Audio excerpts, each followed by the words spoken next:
அடிப்படையிலேயே ஒரு மனிதனுக்கு தேவை உண்ண உணவு, உடுக்க உடை, இருக்க இடம். நீங்க 10,000 20,000 கம்ப்யூட்டர் வச்சுக்க சார், புவா சோறுன்னு அடிச்சா சாப்பாடு வரப்போது. கம்ப்யூட்டர்ல என்ன முன்னேற்றம்?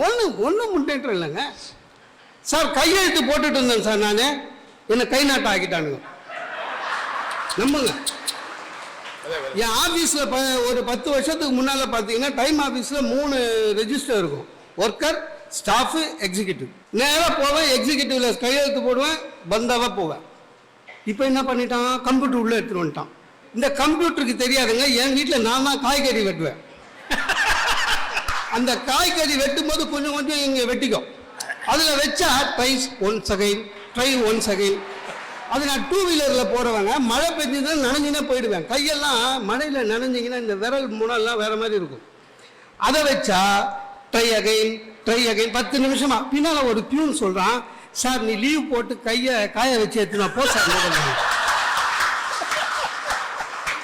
சார் சம்பளத்தை கையில் கொடுத்துருந்தாங்க சார், அந்த மகிழ்ச்சி வாங்கினவனுக்கு தான் தெரியும். 1ஆம் தேதி காலையில் நான் அக்கௌண்ட் செக்ஷன் போய் கேஷ் எடுத்தேனே, என் சேலரியில் புது நோட்டா வைனேன், அதில் ஒரு சந்தோஷம்.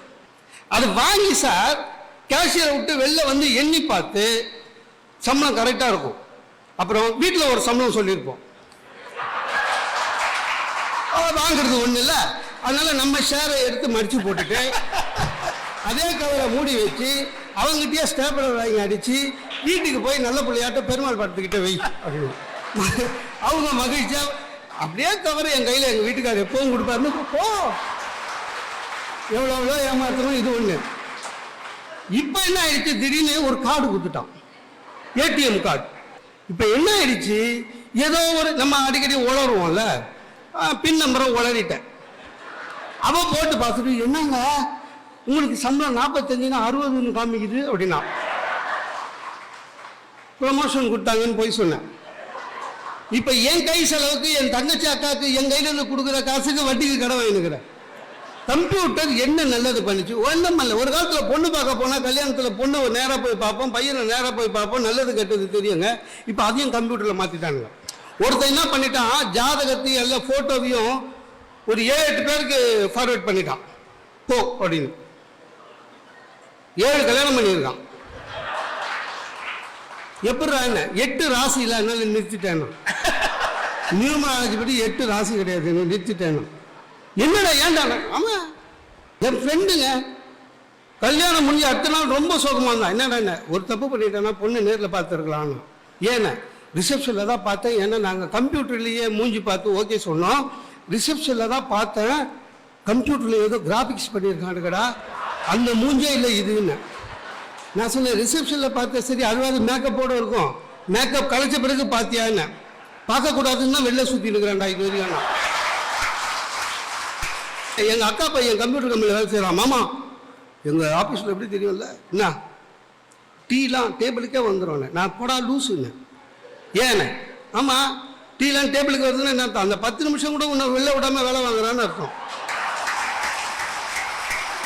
60 வயசுலேயும் விவசாயி இளைஞனாக இருக்கிறான். ஏனென்றால் அவன் செய்யும் தொழிலை உடற்பயிற்சி. விடிய கால 4 மணிக்கு எழுந்தானா நைட்டு 7 மணிக்கு படுத்தானா அது வரையும் உடற்பயிற்சி. அந்த வீட்டு பெண்களுக்கு உடற்பயிற்சி. எந்த விவசாயி பெண்மணியும் வீட்டில் இருக்கிறது இல்லைங்க, கூடவே வேலை செய்வாங்க. ஆனா கணினி அப்படி அல்ல. 30 வயசுல பிசிக்கலா நீ ரிட்டையர் ஆகிற, 35 வயசுல வியாதி வருது, ஞாபகம் வச்சுக்கோங்க.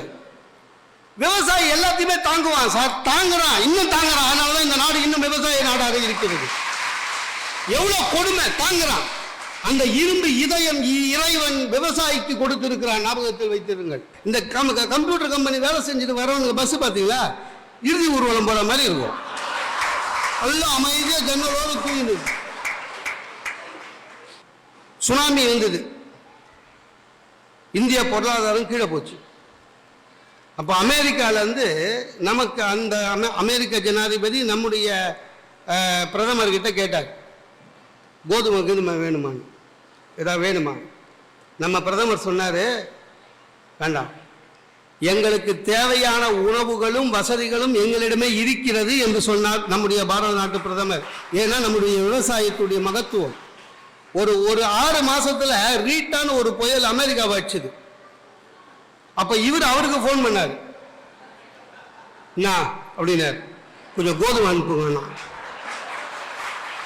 ஏன் வெறும் கணினியை நம்பி இருந்த நாடு இது, விவசாயத்தை நம்பி இருக்கும் நாடு.